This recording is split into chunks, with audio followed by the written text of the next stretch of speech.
Assalamualaikum sahabat yang budiman. Kali ini kita akan bercerita Sumatera. Begitulah orang Tionghoa menyebutnya. Referensi yang kita pakai masih buku Nusantara dalam catatan Tionghoa.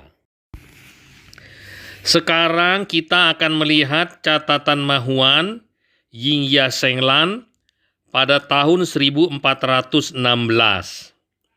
Negara ini terletak di jalur utama perdagangan barat. Jika sebuah kapal meninggalkan Melaka menuju barat dan mengikuti angin timur selama 5 hari dan 5 malam, kapal ini akan mencapai sebuah desa di pesisir yang bernama Taluman. Setelah berlabuh di sini dan berjalan ke arah tenggara sejauh 10 li atau 5 kilometer, barulah kita mencapai tempat yang dituju. Kita akan melihat catatan kaki mengenai Taluman. Taluman atau Daluman atau Daruban. Menarik untuk membandingkannya dengan catatan Ibnu Battuta yang mengunjungi tempat ini pada tahun 1346 Masehi.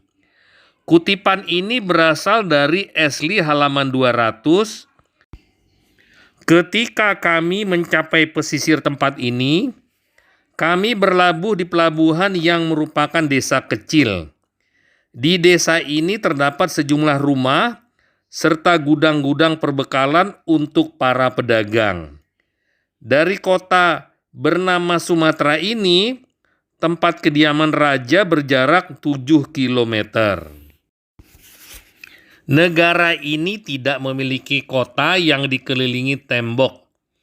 Terdapat sebuah aliran sungai yang mengalir ke laut dan memiliki 2 kali pasang setiap hari. Gelombang di mulut sungai ini begitu tinggi sehingga kapal-kapal sering tenggelam di sana. Di sebelah selatan tempat ini, berjarak lebih dari 100 li, terdapat pegunungan tinggi dan liar. Di sebelah utaranya terdapat lautan. Sebelah timur juga terdapat pegunungan tinggi yang memanjang hingga wilayah Aru. Ke arah barat, di pesisir, terdapat 2 buah negara kecil. Negara pertama adalah wilayah Raja Nakur dan negara kedua adalah wilayah Raja Litai. Sebelumnya, Raja Sumatera diserang oleh Raja Nakur dan terbunuh akibat panah beracun. Dia meninggalkan seorang bayi laki-laki yang belum bisa membalas dendam ayahnya. Karena itu, sang ratu membuat sumpah publik dan berkata, "Barang siapa yang bisa membalas kematian suamiku dan mengembalikan tanahnya, aku bersedia menikah dan memerintah bersamanya." Setelah dia mengatakannya, ada seorang nelayan tua yang berdiri dan berkata, "Hamba mampu membalasnya." Selanjutnya dia memimpin angkatan perang, mengalahkan dan membunuh Raja Nakur, serta membalas dendam kematian rajanya. Ketika Raja Nakur terbunuh, para penduduknya mundur dan menyerah. Mereka tidak akan memulai perang lagi. Sang ratu tidak menghindar dari sumpahnya. Dia menikah dengan nelayan tua itu yang disebut Raja Tua.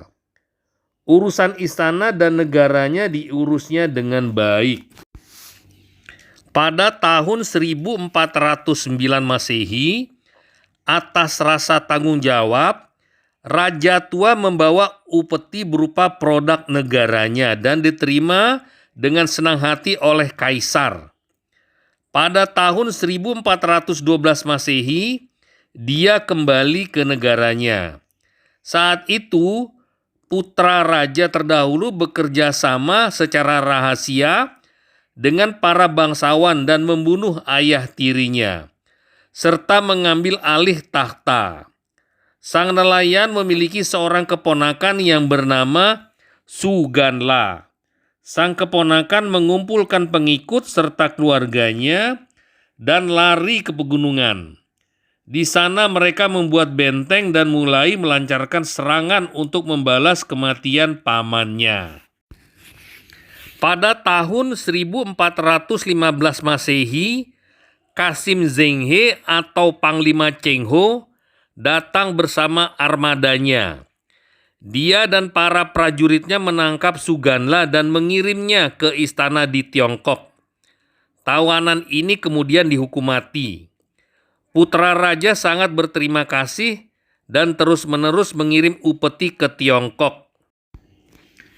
Iklim negara ini tidak sama sepanjang tahun. Pada siang hari iklimnya hangat seperti musim panas, dan pada malam hari dingin seperti musim gugur. Pada bulan ke-6 dan ke-7 banyak berjangkit penyakit malaria. Pegunungan menghasilkan belerang yang dapat ditemukan di dalam gua.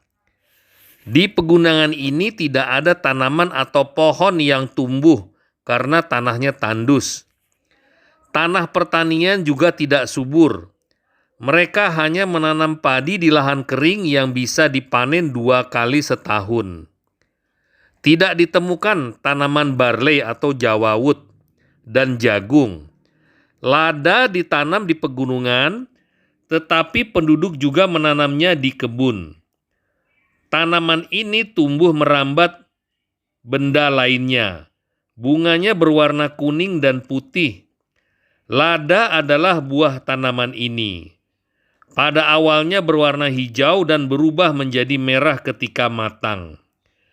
Pada saat hampir matang, buah ini dipanen dan dikeringkan di bawah sinar matahari. Setiap 100 kati berat standar dijual seharga 80 keping emas atau sama dengan 1 tahil perak. Buah-buahan berupa pisang raja, tebu, manggis, nangka, dan sebagainya. Ada suatu buah yang disebut durian oleh penduduk pribumi. Panjangnya 20-23 cm dengan duri yang tajam di permukaannya. Saat matang, buah ini terbelah menjadi 5 atau 6 bagian. Dan jika dibuka, baunya seperti daging busuk. Biji buahnya yang besar ditutupi dengan daging buah berwarna putih dan lembek. Isi buahnya berjumlah 10 hingga 15 dan rasanya sangat manis serta enak. Jika bijinya dipanggang, rasanya seperti chestnut atau buah berangan. Buah limau tersedia dalam jumlah besar sepanjang tahun. Rasanya tidak terlalu asam dan bisa disimpan dalam waktu lama tanpa menjadi busuk. Ada sejenis mangga yang disebut yampa oleh penduduk. Buahnya seperti pir, tetapi sedikit lebih panjang dan kulitnya berwarna hijau. Baunya sangat tajam. Sebelum dimakan, kulitnya harus dikupas dan daging buahnya dipotong. Rasanya asam manis, sangat enak. Bijinya sebesar telur unggas. Buah persik, pir, dan sebangsanya tidak ada di sini. Sayurannya adalah bawang, bawang bakung, jahe, mustard. Labu siam sangat melimpah dan bisa bertahan lama. Kulit buah semangka berwarna hijau dan daging buahnya berwarna merah. Buah ini bisa tumbuh sepanjang 60-90 cm. Penduduk memelihara banyak sapi dan susu sapi dijual melimpah. Semua kambing berbulu hitam dan tidak ada yang putih. Tidak ada ayam jago yang dikebiri. Penduduk pribumi tidak tahu cara melakukannya.